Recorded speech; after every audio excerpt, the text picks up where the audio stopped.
Gotikaremiye county ya Nyamira ni gobono omotena bwego munyakirobo asense muri yokerania magendero anene ase bunge ye senator naboigo ne committee yabene yoko bwato keni bo special funds baragire kyaro mu governor we county ya Nyamira Nyaribo asogo tumekoroboti kurwa seneti buna ni garo mu governor wekerania magendero ya unewenete kolengana no munyakirobo ni ganyare komochi mu governor yo nagote banda basogo tumekoroboti urwa senchire yoko yakereko kwa sense mu ya gesiasa nagote buno butukia sobo Gavana ni gobogara boko gendera abegata tumekaroboti urwa soko nyarwo yakira siasa mije county Nyamira nagote yabune seneti nigo yamuchoreko mu Gavana wekirania magendero nigacinga kicho atagire mu Gavana kwene kina kumulikira mangana lengeta magendero libagalyo wekireko ko kutumika soroboti uru urogendere to kumulikirwa asobuime. Last week I was disappointed that one of the counties that we gave interim recommendations, they went to the ground and told the people that here we have been cleared by Senate.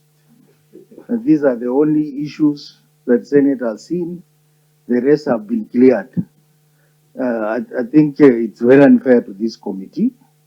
And I just want to warn that interim recommendations are not meant for that purpose, for political purposes.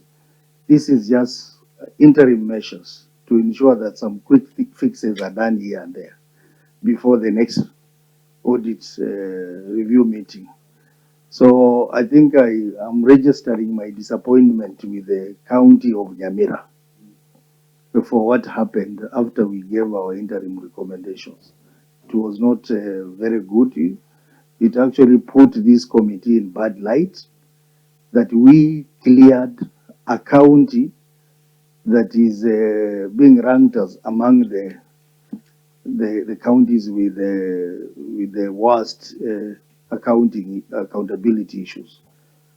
So we want to urge that these interim recommendations are for a good reason.